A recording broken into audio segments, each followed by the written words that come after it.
with Sherelle and Sade. Today we are going to do part 2 of the Q&A. So let's get right into it. All right.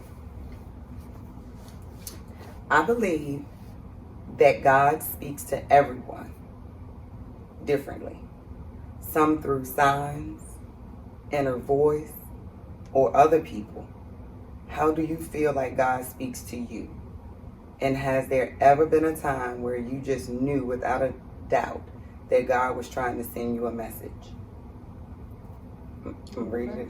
Oh, I was about to say, you want to go first? I believe that God speaks to everyone differently. Yes, I'm going to answer it like this because I think it's like a 3-part. I do believe that God speaks to everyone differently. The one thing we have to understand is that we are all one of one. So if we're one of one, He's going to speak to us differently. Some through signs, inner voice, or other people. How do you feel like God speaks to you? And has there ever been a time where you just knew without a doubt that God was trying to send you a message?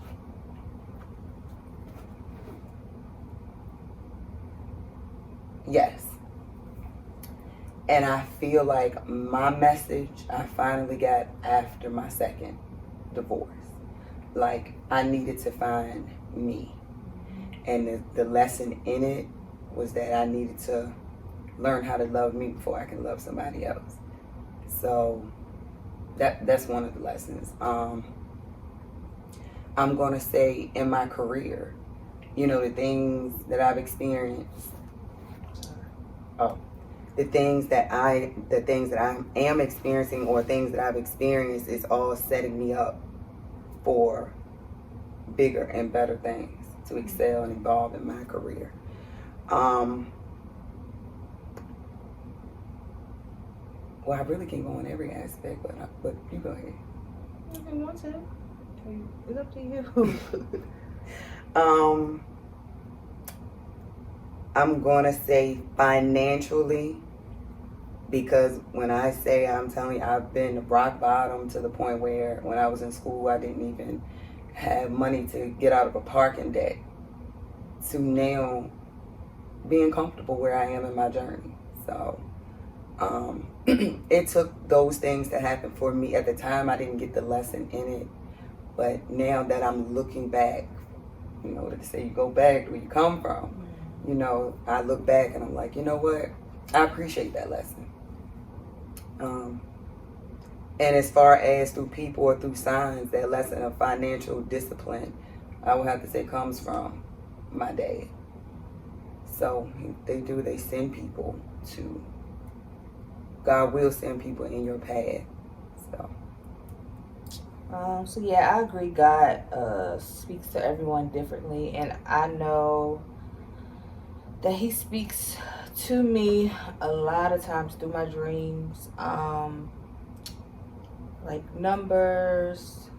People will say something that confirms something that like I was thinking about or that I wrote about, and then sometimes it's just a feeling. It's kind of hard to explain, but it's not like like how you have that pit in your stomach feeling or pit of your stomach feeling that's nauseating. It's not like that. It's almost like a sense of peace and assurance that I'm doing the right thing or I'm on the right path.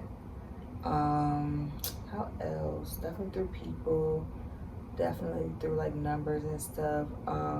But yeah, I would definitely say, especially my dreams. That's why, I don't worry about a lot because I know it's going to be revealed to me when the time is right. And now oftentimes, like, I'll ask Him for a specific sign. I posted on Instagram a few months ago. I was journaling, and I always ask for something that I don't usually see so that when I see it, it'll catch my attention and I'll know, like, that's God. So I think, journaling about just being on the right path overall, and I asked to see a red Porsche, and I saw, I think it was like a month later or so, I saw it. So just small stuff like that. And as far as when I said the lesson of learning to identify myself, I would say that God was also teaching me that I need to learn how to love Him first in order to love. Oh yeah, I agree with that. To love me. So I want to clarify on that. And my nurturing, I said the financial discipline comes from my dad, but I'm going to say my nurturing spirit, Mm-hmm. my mom. So she's taught me how to forgive. Mm-hmm. And so, yes, God will put people in your path to speak to you. All right. Next. Did we do this one? Do you think a man can marry a woman who financially makes more money than him? Okay. Do you think women choose men based on her relationship with her own father? Mm-hmm. Well, I can only speak for me. Um, yeah, and that can be positive or negative because I mean, for me, I like men that's a little rough around the edges, and that's because my dad has always been a protector and a provider in that sense. So it's important to me that the man that I end up with is the same. Now, in terms of things like, I just go into something small like communication. My dad is not the best communicator, so in return, I won't settle for somebody that can't communicate because I see how frustrating that can be, how annoying it is, and how ineffective it is, like just in terms of relationship building and being effective in like how you do things as a unit. So I would say yes and no. I mean, well, yes, but it can be positive or negative. And I see it in the light of positive and negative because I will say I get a lot of my ways, and not saying this is bad by no means, but I get a lot of my ways from my dad. And he, he always say, what am I trying to say? Hold on. It can be a positive and a negative. And in my case, the positive would be I want a man that grinds like my dad, as far as being a provider, being able to pick up the pieces and build those pieces to become a solid foundation. But then in that, is it really a negative light? Being independent. I guess it is because I can be too independent. What do you mean you want the man to be? What do you mean? Me, from my dad, I've learned, and continuing to learn, that being independent is where it is. Mm. And for a man that I'm dating, you know what I'm saying, that may be intimidating for him. I'm finding it's not. Sometimes it's not even about intimidating a man. I think I'm learning it is kind of out of order. Meaning, yes, you be independent and you know how to hold your own, but a man also has to feel necessary and need. I mean, think about us. If we are in situations where we don't feel like we have a place in it, it's kind of like that ain't the type of person I want to be in. Type of situation I want to be. So think about, like, for you, physical touch is your love language. So you would have to be with a man that also needed that physical touch.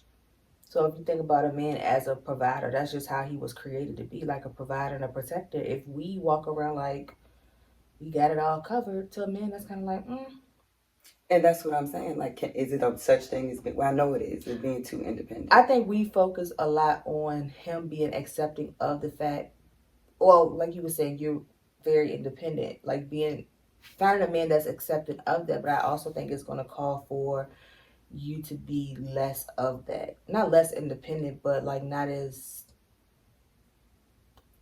outwardly expressive of it. You know what I mean? Of the independence. Because for a long time we've seen women be weak, so it was very important to us that we were like the spokeswomen for doing stuff on your own, having your own kind of thing. But now I'm actually seeing that as more of a weakness, like the need to continue to say that. It kind of is almost like people that do that, are they trying to convince themselves that they are that independent or that strong, and really what they really want is somebody that can take some of that load off of them, or some of that, like, that responsibility off of them. That's one way of looking at it. But then you can look at it as being like, I know I'm the only one that can hold me down. Because that's all you've had. Think about like situations like that. You've always had to be that. And that's true. But I'm willing to soften up on the independence if that person is worth it, or if that person compliments me, or Boy, go off. I got a response to that. because the complimenting includes the person that if they have to compliment me, that includes my independence, right? That's me being so independent to the point where they have to fit this, and this, right? Or maybe they see it as this is too much work for me, like to have to break that out, like break you out of that. Like I just wait and find somebody that ain't. And again, it's not a bad thing, but like for me, I've been doing more of, I guess you would call it shadow work or understanding how the type of men that I am coming into contact with, they mirror me in certain ways. So like we talk about not wanting to teach a man and change a man. He need to be, have certain things down pat. We gotta present that way too. Like some of the things that we know we have to work on, we gotta do that work instead of saying, well, when it's the right person, they're gonna have patience and they're gonna soften me up. Don't know, man. They already work hard. Well, I want a man that's already working hard and getting it in. So him having to pick apart me and make me soft, that's another job. Now I do believe you can meet men that automatically like they create that safe spot for you to feel soft, but we have to be willing to, let that guard down some too. It can't, you know what I mean? It can't be like, I'm gonna be this until you prove to me why I shouldn't be. And historically I have done that to some men in some situations. Like I had to remind myself not to let my guard down. But now I'm just at a place where, like, if it feel good, like, we'll see what it is until it ain't that no more. 2 weeks later. Even if it's 2 weeks. Whatever. We live and we learn. So I'm gonna say, so with being too independent or overly independent, would that be a pro or a con? I guess it depends on who you asking. I don't feel like I don't consider myself overly independent. Because George putting tires on that car, you go right ahead. I ain't going to stop you and say, oh no, I'll use my $1,000. Nope, you use yours. So I don't consider myself to be, I don't have that issue to. I haven't got that yet. Maybe when it comes to my emotions, that's been a journey. Like not being so absolute in my way of thinking or in how I deal with people. And I do get that from my daddy. I know that to be true. So, but again, talking about that mirror work, my dad is very, like, you cross him, you're done. Right. And so now me seeing how sometimes emotions and the way we perceive stuff can be misconstrued, that's why it's something that I'm working on, and that's why I do desire a partner that can communicate. So it's like you say all the time, it's what you say, perception is everything. Mm-hmm. And you can't blame the person for what they don't know. But what's the question again? Going back. You might not blame them, but you can hold them accountable. Meaning this ain't gonna work. Well, once you express it, yeah, and then you don't see any change unless you just like, I don't want them anyway. But what's that? Do you think women choose men based on her relationship with her own father? And I think men choose women based on the same thing. It's human nature. Right, it's their environment, it's what they grew up with. Unless they want differently from that environment. We want what's going to make us feel safest and most comfortable. Really? Mm-hmm. Toxicity? Some people that consistency in having a toxic environment is comforting. Think about that people. Is real. Yeah, because sometimes toxicity, being in situations where you constantly fussing and fighting, to some people, that is more comfortable than one having to leave or one having to sit down and express themselves. Like, this is how you make me feel when you do this. And there's a big possibility that they were brought up in a household like that, right? Or do they even realize it's toxic? Because think about the people that we come into contact with. And we like, sis, like, why this person don't see? And they think it's... I know I've evolved. Oh my God, because I see it now. Just looking back, I used to love going back and forth. Now, I would probably cry if I had to argue with somebody. It bothers me when someone, if we're talking on the phone and they raise to an argument. No, not even an argument. They raise their voice. Oh, I haven't had that in so I long. was about to say me either. Last time somebody raised their voice at me, like a man, talking about. Yeah. I mean, because I don't really talk to no females that unless we laughing or something. But I promise you, I like probably hang up. I know I would hang up. yeah, You done lost your damn. I mean, you done lost your daggone mind. Call me when you find it. Yeah, that bothers me. So yeah, I know it because, like you said, back when one time I be back and forth. But I also realized too, or I can acknowledge that sometimes not. I'm very intolerant. Like I don't know. Maybe that's something I have to work on because that can come off as being nonchalant. Example, please. Like the fact that I won't go back and forth with somebody, then you be like, oh, she don't care. She ain't care anyway. Because I will not go back and forth. I will let you know how I feel about something. I think I'm good with like giving you like two. Like I'll address something like twice. Strike three, get out of here. Now is let's do they consider the back and forth is just do we consider the back and forth we say we want a man that communicates. So isn't it communication or is it the tone and the attitude in it? Ew, Or is it the point we say we want a man and that communicates? And what? Well, okay, go ahead.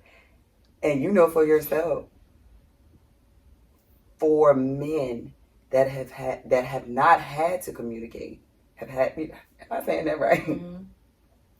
For men that have not had to communicate, now this is something new for them. So they are going, this is for me too, not for you. I'm realizing that it's going to take them a minute to be able to have a dialogue and not a debate. You get what I'm saying? I'm trying to think of a real world example and see how I navigated through that. Yeah, I have dealt with men that are used to being maybe more aggressive in their approach or not. Yeah, but then like when I soften myself or when I don't react to the deficits what I see as deficits in the way that they express themselves when they don't get a reaction out of me and I stay like even tone, unmoved, it kind of softens them a little bit, or I guess creates that safe space for them to express themselves more. I'm gonna give a real life example for me that has nothing to do with dating. Yeah. Oh. Remember I told you it was a person that if I said good morning, they said what's good about it. Yes. And now, since I'll come in, say hello everyone, or real like you say, even tone soft. Mm-hmm. Now is good morning. Because normally I'm bubbly happy. It's not that change that it changes, but it's like I'm real humble with it, and now they softened up. Yeah. So, yeah. I mean, I definitely am realizing that I'm not as evolved as I thought, especially when it comes to being in a situationship. Because I'm very. In the back of my mind, I can always go back to plan A, which is being by myself, and I am 137 million trillion% okay with that for right now, anyway. So, like in the back of my mind, I'm like, well, this person is continuing to do something I don't like they're done, and that's not always good. But what's wrong with that? Because it does not always create the space for people to have their own journey in the time that it takes for them to. I mean, that's God's work, not mine. But because I'm intolerant of something, like I can be quite dismissive of it pretty quickly. Maybe I just haven't, I don't know. Dating is about collecting data Mm-hmm. at the time of where you are in your journey. And wherever you are on your journey at that time, while you're collecting data on them, you see that it don't fit you, okay, you walk away. It may have not been in your favor to walk away, but you learn from it. I can say that. Each situation I have learned something from. And some situations have helped me better understand others. Like I told you, I had to make a phone call and like apologize to a guy I used to deal with because I realized like I was in the business of trying to change him. And that in turn made him feel like he wasn't good enough for me. And see, that's you evolve. We never completely heal. We never completely evolve. So that's very true. You're evolving from every situation that you've been in. So don't look at it, oh, what's wrong with me? I mean, we can, but in the positive note, like dating is collecting data. Yeah. With Pastor Henry preached that. in church. So don't beat yourself And up. that did feel good, like to be able, cause you like, I was the type. Was I talking to you at Fee and I said, I had read something that says every woman feels like she's a good woman when we got our stuff with us too. And I'm realizing that, like, I still got my stuff with me. And not to label it necessarily as positive or negative, but I think I had gotten comfortable in a space of feeling like I had reached uh like in terms of my healing, like I had been at a pretty consistent spot and feeling like I had like managed or I was juggling things like really, really well. And the idea of a relationship, like my stint in a relationship alone taught me like recently that girl, let's go back. Let's not go back to the drawing board like we starting over, but it's still some stuff that I really need to work on within myself. And that's growth right there. That's evolution right there. I ain't blocked. See? That is progress. That's what we asked. So I was like, no, because I'm at a point now where I can see. I mean, it's some people that's blocked that's gonna stay blocked. That's just for the benefit of everybody. But but I can look at it and decide if I want to respond or not. Whoever it is. And you have that choice. And it's funny because when I called to apologize to the guy yesterday, he was like, I don't like being blocked. I was like, what you talking about? You ain't blocked. But again, I think that's just people know, like that was my thing. Like when I'm done talking to somebody, block. Well, let's not forget how the service in the area is. What does that mean? You know, sometimes you'll send a message and it don't go through. And he probably figured you didn't. He did not try to send no message because he probably knew, oh, she gotta be like, ain't no need. He ain't trying to send me no message. See, that's okay too. But I have grown. He know how to get. If he really wanted to get in contact with me, he know how to do that. I agree. Oh, I know why he's saying that because the last message he did send, I didn't respond. Stop. See, I remember that. Perception. So he probably thought he was blocked. Oh, I was just not responding. That was like 3-4 months ago, I think. See, people don't forget. Think about it. When you the one being, I was like, what is he talking hurt about? or rejected, you don't forget that. But that feels good too to be able to. I think now that is an example of, I guess, closure, maybe for you. Like not reaching out for the intention of anything to resume, but just to say, yo, like I was tripping. And I'm gonna say that's big of you. Yeah. Very mature. And the thought that idea, or not idea, or what you said may have been the perception, like that was big. Because that really was some self-accountability right there. I can only take account for the way in which I contributed to it. Like, you know, that's a conversation he got to have with himself about how he may have contributed, but I'm good. What was the question? Or do we choose based on? Yeah, hold on. Do you think women choose men based on her relationship with her own father? Absolutely. Yeah, that was definitely one that. Absolutely. Just like I'm still working on that selfish part. I am. And the more and more that I stay single, the more I'm working on it, but it's hard. That's why you may need to, you know, because I'm telling you, it show you stuff quick. Okay. It has been hard trying to figure if a guy really wants you for you or just for one thing. Do you think it's all a process or should we know because in this generation things seem so different? We know. I think if you really tapped in, you know. I can say for myself, and in any situation that I've entered into and ultimately been disappointed, I've known from the start. It's been little things that by the first week, I've seen, and I'm like,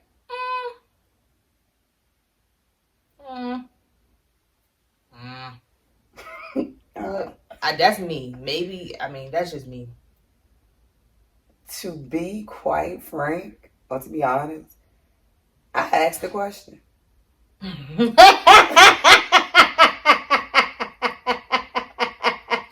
Tiff, you know. Sade, you be knowing. I do, but I straight up asked the question, like, for real. What is your motive? For real, is your I thought you meant you entered. I thought you meant you submitted that question. That's why I was laughing. Oh, Did I submit the I question? thought you said I asked the question. I thought you meant you submitted that question. No. You asked people that question. No, You asked men the question: is their motive to da? I asked them. Yes, I do. Shut That's how I found out about this last Oh, situation. yeah. That it was you ain't gonna waste. We ain't Thank gonna. God he was honest. But somebody that's trying to trick you ain't gonna be like, oh, you got me. Think about when your child asks you if you getting them, they want a Spider-Man for their birthday and you done picked up the Spider-Man. And they said, Mom, you gonna get my Spider-Man? You're not gonna say, how did you know? I already got it. You be like, no, you know, you gotta wait and see. Let me say this. Hold on, let me read the question again. Ain't no scammer gonna tell you they're trying to scam you. Well, let me tell you something. They've been honest. The one told me that one was on the time crunch. He ain't had time to waste on you if you won't get him there when you need it. He ain't got time to play them games with you. He gotta find the next going back and forth. That man was on a time crunch. You can't tell me that my last incident, my last situation, I knew and I asked. Hold on, which one we talking about? Friends. Yeah. And the motive, believe me, the motive is not what I thought it was. Wait, we talking about? Who you talking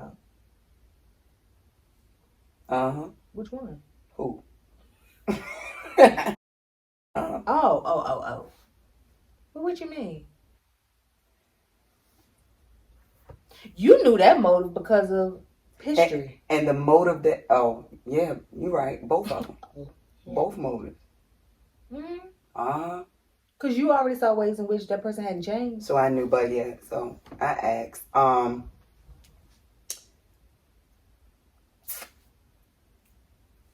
My young one. He told you what he wanted. I asked. Okay, let me rephrase my response then. I think when people are intentional about what they want, they're going to communicate that, but you can't expect that from somebody. For somebody that has ill intentions, they're not going to tell you that they have ill intentions. Somebody that want to get with you because they're not going to say, hey, I think you have a lot of money because you're the president of so-and-so, so I'm going to get close to you to make you think I'm your friend so that I can steal from you. No, they don't. And you see, like you said, you see the sign. We know. That's why I think when people say they didn't know, either you're not in tune with yourself or you're not in tune with God. Because we always know. You can talk to women that's been in relationships for 40, 50 years, and they can go back to the very moment they knew that they should have walked, but they decided not to. All of them got a story. There's no woman that's in a bad relationship that can say, I don't know how we... If you sit her down long enough, she gonna start telling the backstory. You gonna say, one, there's two, that one too. Yeah, people know, yeah. But we want what we, and that's what I think. Like we talk about having those uncomfortable conversations. Those are the things we got to start saying ourselves. Because we'll say it quick, like the heart. We want what we want.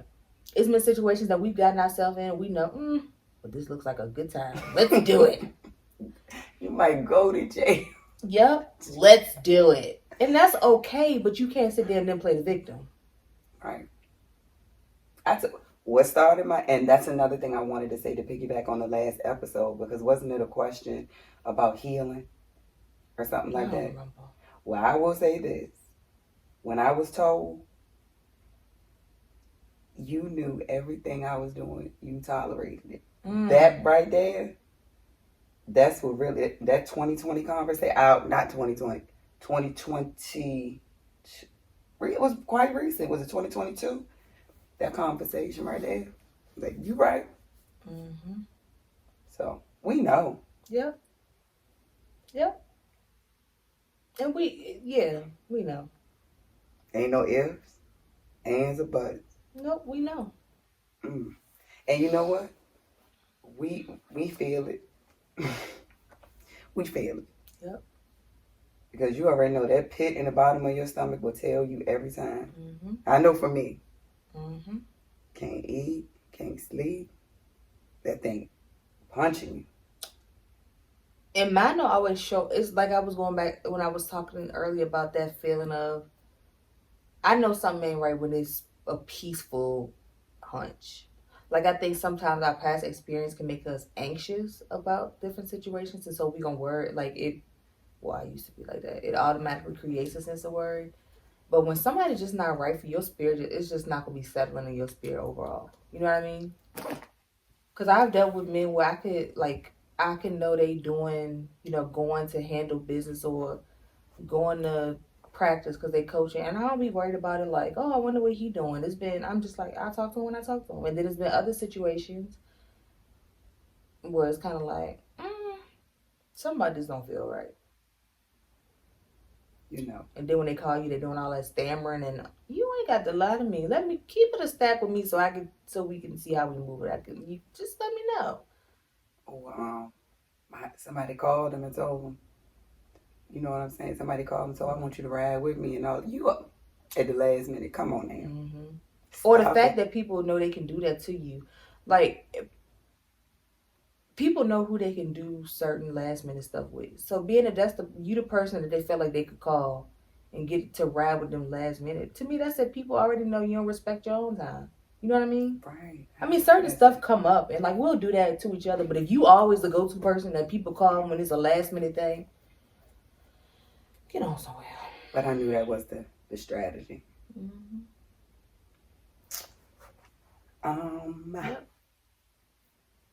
And the goal of any criminal is to find what works and keep doing it. Right. Once they find something that works. What's the saying? You find a lemon, you're supposed to suck it. It has been hard trying to figure if a guy really wants you. Yeah, What are some unique pointers you would encourage others to do? Self-care, fun, etc. while we walk in our journey of life. What are some unique pointers? I would say the first thing would be self-care, which would include being honest with yourself and creating that, or being intentional about building your relationship with God or whoever it is that you believe in. Because once you become intentional with Him, you become intentional with yourself. Mm-hmm. So, I actually think it's vice versa. I think, well, again, in my experience, when I became intentional about me, that's when I became more intentional about God. Because I realized, like, when you lie to yourself, you can't hear God. Yeah, because I had to find me first in order to find Him. That's how it happened. And again, everybody's situation will be different. Because I was introduced to God before I was introduced to myself. To myself. Think about it. When I was younger, like when we younger, parents push, go to church, sing in the choir, read the Bible. They'll never say, like, how are you feeling today? Like, what do you like? What is, I'm honored. So we're taught to put that first. To put what first? God first. God first in terms of get to know Him before you get to know yourself. That I don't understand, I can't really appreciate who He is to me because I don't know who I am. I think you got to find yourself first. Okay.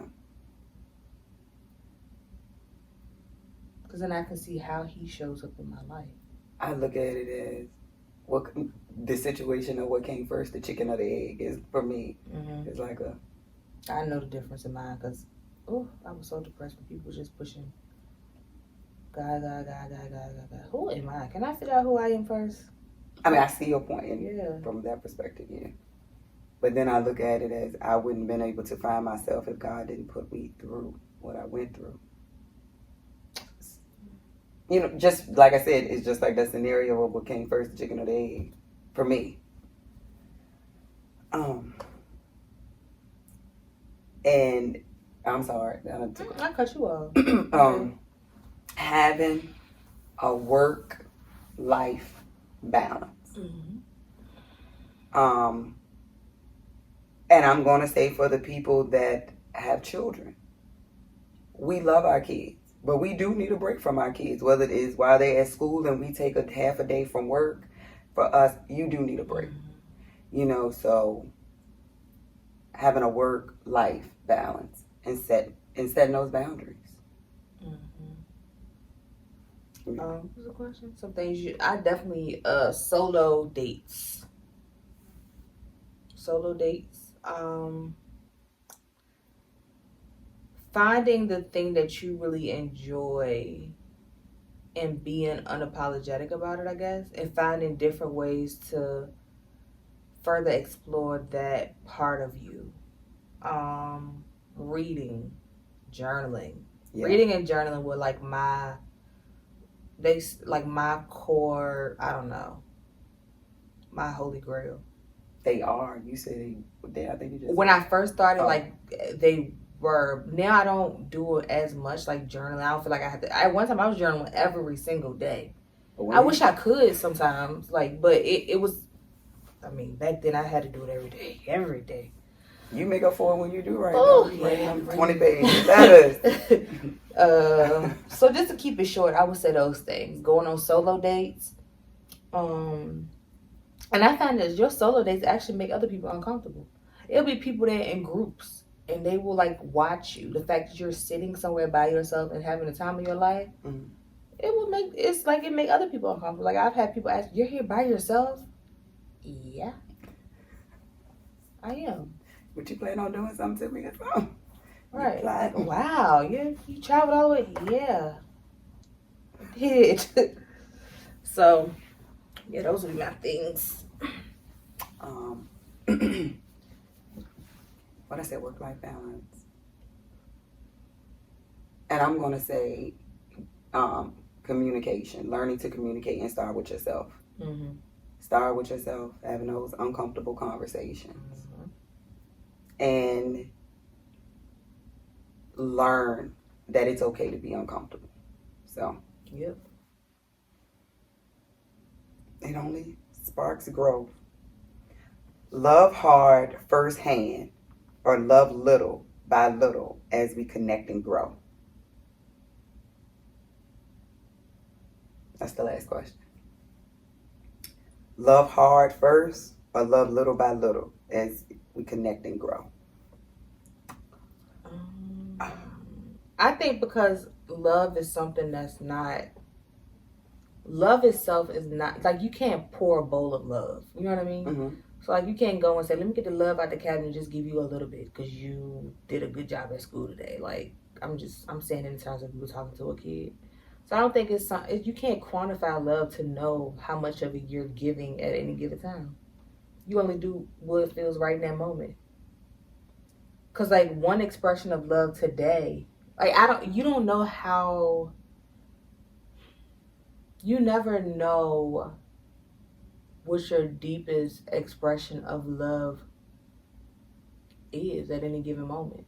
So one thing that I could do that seems like, oh wow, she must really love him. In 5 years, I could do something to top that, or I could feel deeper in 5 years. So how I feel today is really nothing. So we can't. That was a small dose of love today. You know what I mean? Mm-hmm. Opposed to. So I don't think that's something we can quantify. I think we just do what feels right.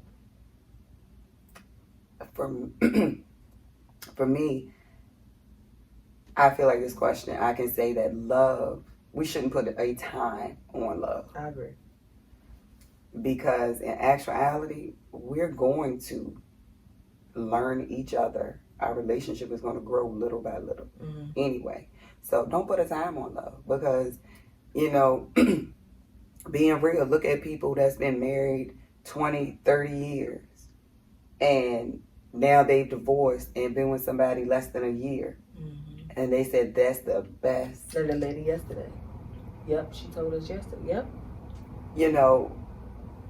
Even some women that I've, spoken with, and I'm like, oh my God, you are such a motivating factor to me. And I'm not even going to say women. I know a guy that was in a long marriage, and now, less than a year, happy. The happiest they felt they've ever been in their life. So don't put a time on love. And I think that goes back to why it's so important to have,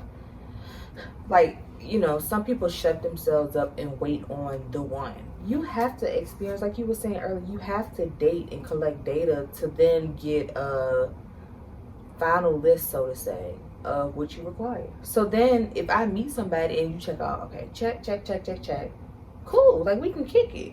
Whereas in some situations you might not meet somebody that has all of those things, so you are naturally going to be a bit more reserved. But if you meet somebody and they check off 10 out of 10, like, it might be easier to love that person on a more intense level or quicker than you have other people, because you feel that safety because they check off so many of your boxes. So let it go. And it goes back to what you say, we only experience people. Mm-hmm. And speaking for both of us, like,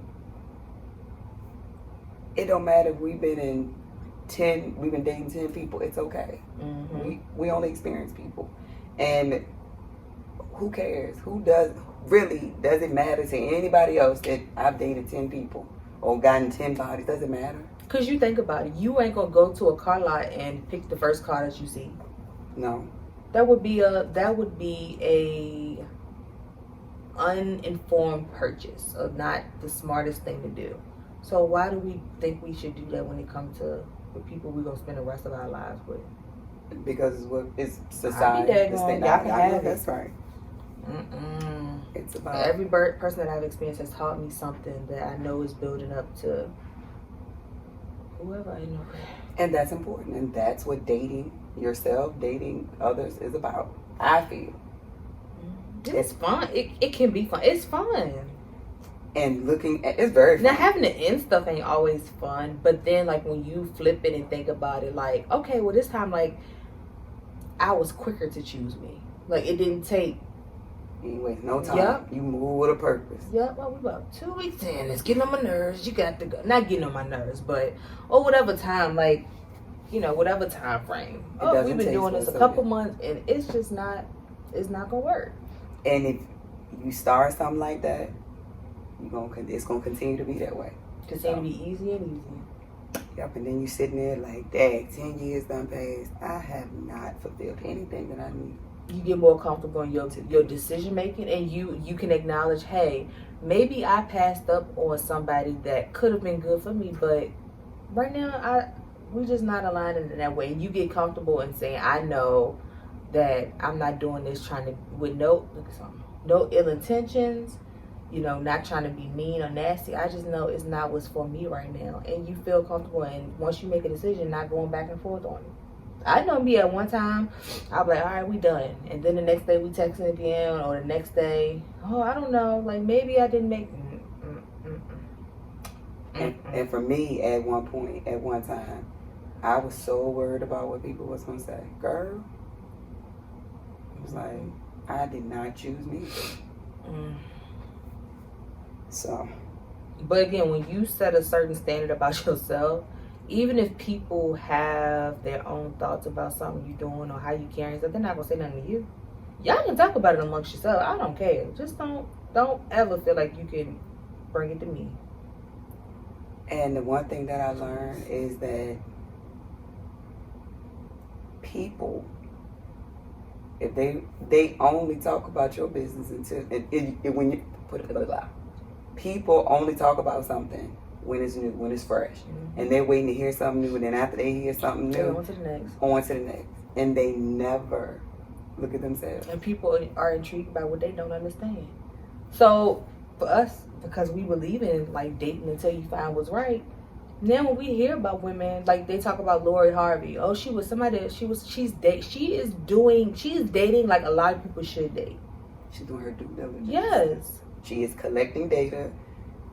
She ain't just settling down with the first thing that's shiny and look good. She's trying it out, and when it don't work, all right, who next? She don't like the data she collected next. Right. But we are so stuck. People are so stuck about caring what people think about them. I want the fact that they want people to talk about. People are going to talk about you do good. People talk about you do bad. It doesn't matter. Yep. You got to do what works for your life. You have to choose you. You don't think you're supposed to date multiple people, then you don't do it. You going with Joe Blow just because he smiling and showing you his pearly whites. Go ahead. Mm-hmm. Love hard or love little by little. I'm going to say love, just go with the flow. And by nature, I'm loving. So it's not like I tell you all the, oh, we've talked about this on the podcast before. If I'm in any kind of relationship with somebody, whether it be friendships, like I love them anyway. Um, that's just who I am. But I guess it's certain. Of course, you gonna love your friends differently than you love the person that you are in a relationship with. But by default, love is like my core. So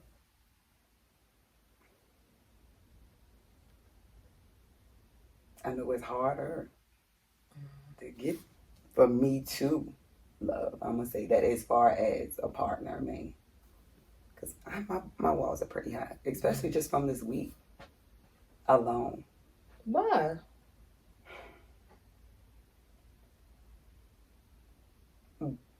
Because I see now that relationships are really, or men, some men look at relationships, or relationships are a business. And I have, and you know, I've heard that from several men. That's who you collecting your data from. Mm. Remember when I told you I don't listen to people that talk about men that cheat no more because I'm not gonna deal with the men that cheat. So I don't need that data. That's not applicable to the project or the scientific experiment that I'm working on.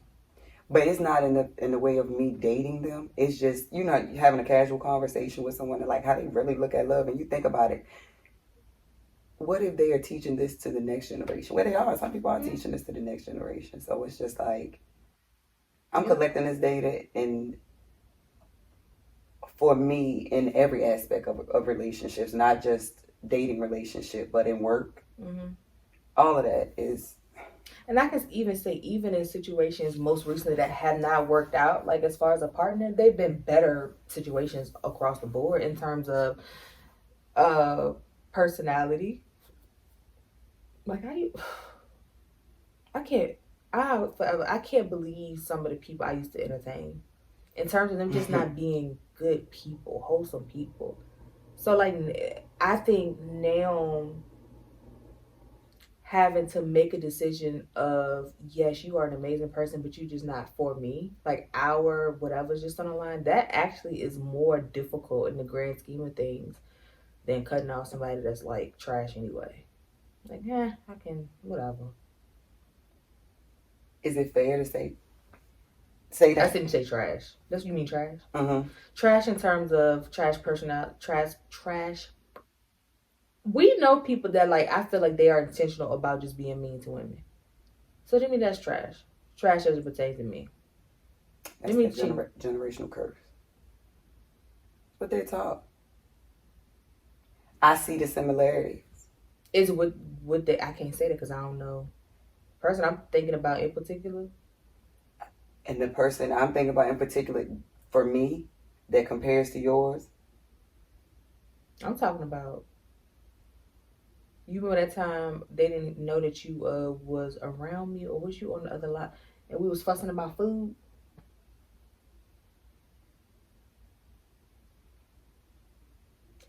And my thing is, those people know that how they talk to people. Let me be in that situation. He knows he's wrong because he don't present like that in front of other people. We ain't talking about the same person. I can edit it out. Yeah, now him compared to the coach, they are just alike. That's what I'm saying. It's what they're taught. Because he straight up told me what they taught. Because he straight up told me that they don't care for American women because we're too mouthy. But they want to be with us. For the benefit. Yeah. And now on the grand scheme of things. That makes sense. And on the grand scheme of things, not just them, but others that need that benefit. That's what I'm saying. That like. But why are you running from? Not running. Why are you so? I feel like you're saying that situation caused you to be more standoffish when that was the only person that's been well. the second person. The young one was pretty honest with you, but he had no ulterior motives. But that's the only person that's actually been straight up with you about ABC. This is what I'm trying to do. And then hearing the other one talk about it, not on the dating level. Remember, I told you I was having a casual conversation. And then not even on another casual level. Remember, I told you about the one that I will call and I don't hear from you for a couple of days, and then it's like, oh, I tried to call you. Remember that? This week done showed me some true colors with them too, revealing more and more. Since you knew that though, I can think about times 2 years ago, and y'all just friends. But I can think about times 2 years ago when I'm like, with him. And I ain't even see. See, took me to the name. He was doing the same stuff, but I think like now you're in a place where you see it as how disrespectful it is. Because at first I was taking it as a joke. So you was just kind of like, oh, everybody going through something. I don't give a god daggone rabbit foot dipped in chocolate. You're not gonna be treating me crazy. Yeah. With that video that you sent me last night about us just desensitizing things. So let me ask you this: you collected your data on you see stuff differently with them this week. The one y'all just been friends. So now that you have pretty concrete data about his true intentions and the value that he placed on y'all friendship. If we just friends, you don't have a reason to lie to me. So now, is that a friendship that you want to continue to pursue?